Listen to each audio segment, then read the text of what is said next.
As always, we've got Steve Merrill from Wager Talk here at the Voice of College Football to break down all the big matchups across college football. LSU is headed to the SEC championship game, regardless of what happens this weekend at Kyle Field at Texas A&M. However, LSU is gunning for a college football playoff appearance if they can beat Georgia, and they've got to, of course, win this one as a 10-point favorite on the road, Steve, against Texas A&M.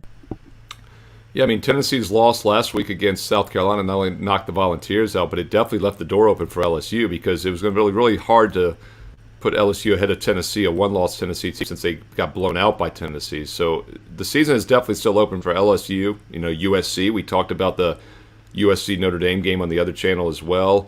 And, of course, TCU keeps winning. I mean, they really kind of need the Horned Frogs probably to drop out. But the other teams that benefit, I think, obviously, from that Tennessee loss were Michigan and Ohio State, because a one-loss Michigan or Ohio State team after this weekend definitely remains in the top four as far as I'm concerned.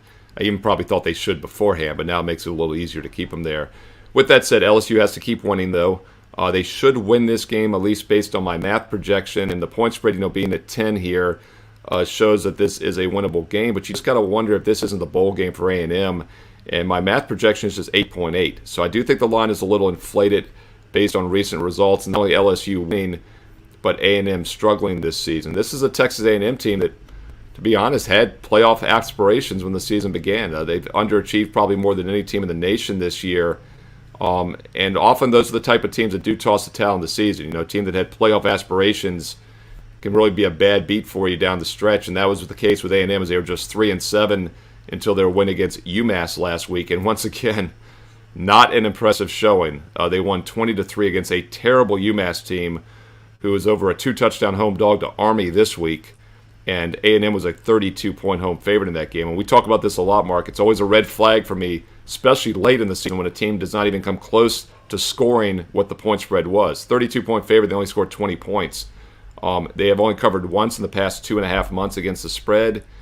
But if there is a game in which maybe they step it up because they're just 4-7, this is their bowl game and a chance to knock LSU out of the national title picture.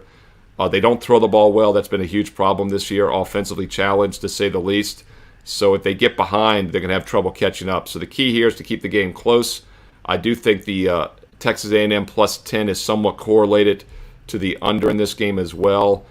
Texas A&M plus 10, under 47.5 would make sense because I just don't see them winning a high-scoring game. But LSU likes to play low-scoring, running ball, smash-mouth football, and that's why they got in trouble early against Tennessee, because they fumbled that opening kickoff. Volunteers were up 7-0. Boom, just got out of hand. So I think this will be a fairly low-scoring game that gives A&M at plus 10 or more a chance to hang within the number.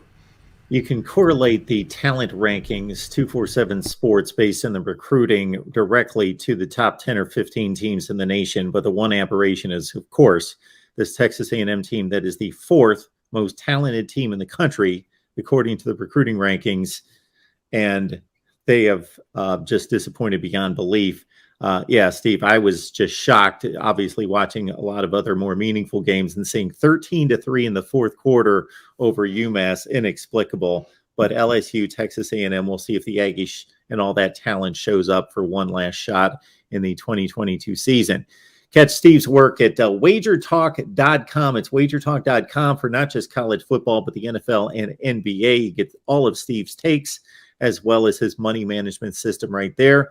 Join us on Patreon. You get Steve's Under the Radar selection of the week. It's exclusive on Patreon for our Voice of College Football community. Go to patreon.com, search MarkRogersTV, and get it right there. Steve is 11-1 against the spread on his Under the Radar selection. Steve, always enjoy the conversation.